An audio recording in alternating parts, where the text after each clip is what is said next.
And like what I learned from my grandmother when I went to her, she just seen me like as my grandson is 6, he's going to be poor, and I'm going to show him, right, that if he works hard, he can get out of it, right? And like I say this, so she taught me from a very young age, like she said, this is the business. But what I never realized is that that business became a collaboration, right? Because everything I collected that I brought down to the coal cave from the poor people of Cork, I brought them down to my grandmother because she was getting old at that stage. She was 4'11". She couldn't run up and down the steps. So she had me running up and down the steps. And then people would chase me away with a brush and they'd say, get away from our house, right? And I was like the rag man. And then I get down to the end of the steps. We go to the next house. She sent me up again. And she taught me the aspect of resilience and not rejection. So I go back again the next week. And next they give me something, because we were going through an industrial revolution in Ireland at the time. So some of the poorer people were getting jobs, but they might buy a shirt like this and it doesn't fit and they throw it out. And my job was to go around to collect them. I bring them down to my grandmother was the first amazing entrepreneur that I knew. She couldn't read, she couldn't write. She signed her name with an X, right?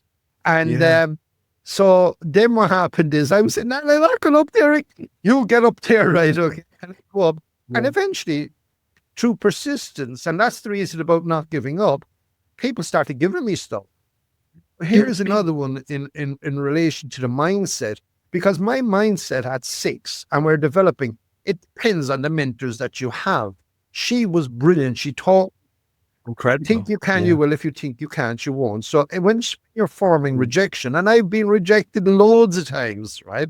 And I failed loads of times. But actually took my failure as a learning resolve, right? So anyway, what happened in the end of the day, she used to call me her bar of gold. And I never understood it. Never understood it for years and years and years. And she'd tell everyone, this is my bar of gold. But what she meant is she couldn't do it. So she collaborated with me, who had a pair of legs, and a smiley young lad up and down the stairs. I collected the clothes. And this is what she did. And this is where I learned the first aspect of collaboration, right? I'd bring him down to the coal case. She'd sell him. And at 6 years of age, she set up a bank account for me in the Cork Savings. That was, a mutual savings society at the time. And we had a piggy bank. Oh, look, I just show you. I still, to this day, have a piggy bank. Just to remind me of all those years gone by. And what she'd do is she'd put 20% and she'd actually put it in to the piggy bank, right? And at the time, there was a lock at the end of it. And every month, we'd go to the Cork Savings and she'd open it and it's still out. And I used to be at the counter looking like this. And she'd put it in. And then she'd get to £250. And remember, this is back in I'm thinking that wasn't £250 from 19 when? Like I had £750 in 1969 and a house was about 4,000, right? Yeah, that's an incredible amount of money. Looking at 12, I had about 100,000 at the bank at today's rate in 2024. Wow. And it was like, but I never realized what it was. But what she did do, she taught me, I collected something for nothing. She sold it for something. But she rewarded me as her bar of gold. Her bar of gold meant I was creating the asset for her to sell. And she put 20% away for me. And it eventually ended up at £750. But because she didn't understand banks, she opened up 3 different bank accounts in case someone would steal it. She thought by having 3 bank accounts, if someone stole that one, I'd still have 2 left. So she had no trust, because when she was on her own, she used to have her money under the mattress. Someone actually stole her money. And in actual fact, they were hiding at the time, and we were all very upset about that. But she was a tough, no-nonsense woman that actually worked hard all her life, that gave me the work ethic when I was 6 to 12. And my life goes in segments, right? And taught me self-belief, right? And never accept rejection. Never accept rejection. Do not be defined from where you come from, right? Do you know, I said something, I interrupted you a moment ago, and I said something which I realized was wrong. I said you weren't brought up privileged. And what I meant for that is you weren't brought up in a wealthy family. I'm sitting here thinking you were brought up incredibly privileged. If you were brought up by a grandmother who loved you, who told you were her bar of gold, instead of saying you were a useless little shite, you never meant anything. You were brought up in a family with such a positive moral ethic and mindset. I'm actually, when you think of it, that is a much greater privilege than growing up with wealth, because a lot of people who grow up with parents who are successful, we see it around us now, they get none of these values, they get none of the work ethic. But I think the thing they miss more than anything else is a belief in themselves, because they don't have to do anything for themselves. And then they become adults. So the belief you had probably in yourself by 10 years of age, there's adults of 40 years of age who've actually never had the opportunity to get that's that. not where it stops. Right. I Okay. give you a very good one. Like at that 12-year-old, I had 750 quid in the bank, right? Okay. In 1969, I could show you a slide there, right? I had the duffel coat with the timber buttons, right? Okay. I had my pram full up of clothes. And at the time I was good. I was a Del, and basically to this day, I know some people might think that like is terrible, like, but actually I'm quite proud if someone calls me, I'm a Del boy, right? You're an honest Del boy. I'm a rogue, like, and part of my success have come from being that rogue, right? And always try to, like, I always look at Del boy, he's always trying to actually figure out something. Yeah, he's solution oriented. He's solution oriented.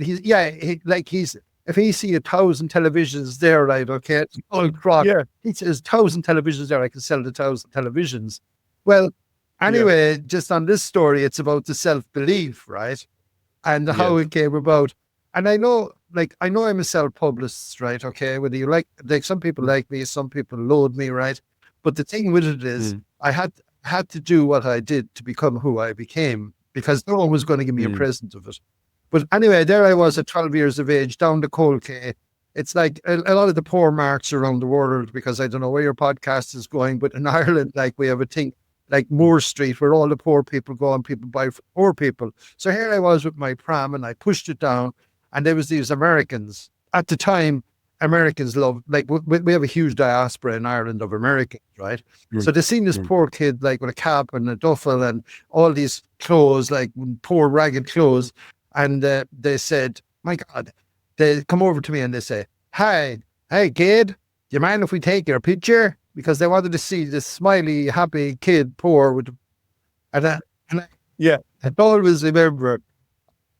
Is you charging? Yeah, I did this. Oh, you're right, of course. That was my first modeling job, right? Yeah, I got sixpence, like the people. Very easy. People wouldn't know what sixpence is. And I'm going to tell you this, Paul. To this day, right, I have been sponsored, sometimes down to my underpants, right? I never in a lot of time have.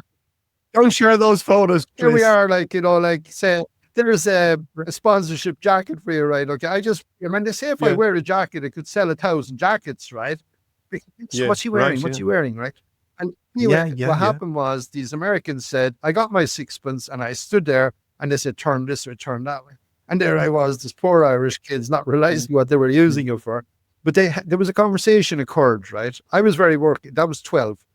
And they said, they were talking to each other. These poor Irish kids, they're way happier than our American kids, and like they were as much as saying we should stay poor, right? And like I learned this lesson as well, because I go to a lot of third world countries. So anyway, I go home. And I get up to the top of the hill, and I'm kind of pissed off because I'm tired actually from pushing my pram up the hill, right? And I go to my grandmother, Nan, are we better off poor? Oh my God, did I get a clatter? I got dragged down the steps. Our house wasn't the width of this room, right? Okay. Like if you look at it, it's about 18 foot across, right? And she brought me into this room. And like in Ireland in the old days, and like senior from Ireland, you probably get this. They used to have 4 pictures on the wall. So she caught me and she put me up and she said, see that's Sacred Heart, because we were Catholic, the spiritual leader. And she said, that's the Pope, right? And Like that's the church leader. And then she put me up and Eamon de Valera was president at the time. And she said, that's because she was Republican, right? Okay. That's our president. And he won in 32 counties. And she just getting it to me. Yeah. I was a Republican, right? Or, like at the time I would have wanted the 32 counties. But she did something else. She put me up to the Ford picture on the wall. Do you remember what that Ford picture would have been in your grandmother's place? No? He was the most powerful man in the world, she told me, and he was Irish. He was in America at the time. JFK. Every household at the time had a picture of JFK on it. And what she said to me, Okay. she said, see that guy there? I just want to tell you, you're as powerful as him. Wow. You're as powerful as him. And I want you always to see, never be defined from where you are. My grandson has the brains of the President of the United States, and it was JFK. Well, I tell you the honest truth. I was afraid to disagree with my grandmother. So I believed I was as powerful as JFK. And 4 years later, and you have to have a purpose to do something. 4 years later, when I was 15, I left school to become a millionaire. Because someone, and this is where I say sometimes you need hunger. My dad's business went broke. He went down to the pub, he was just in that state at the time. My father's my greatest mentor, right? And he was drinking. But one of his employees came to the house and my dad's car was outside. And my mom was inside and she was saying, where's Timmy? Where's Timmy? That's my dad's name, right?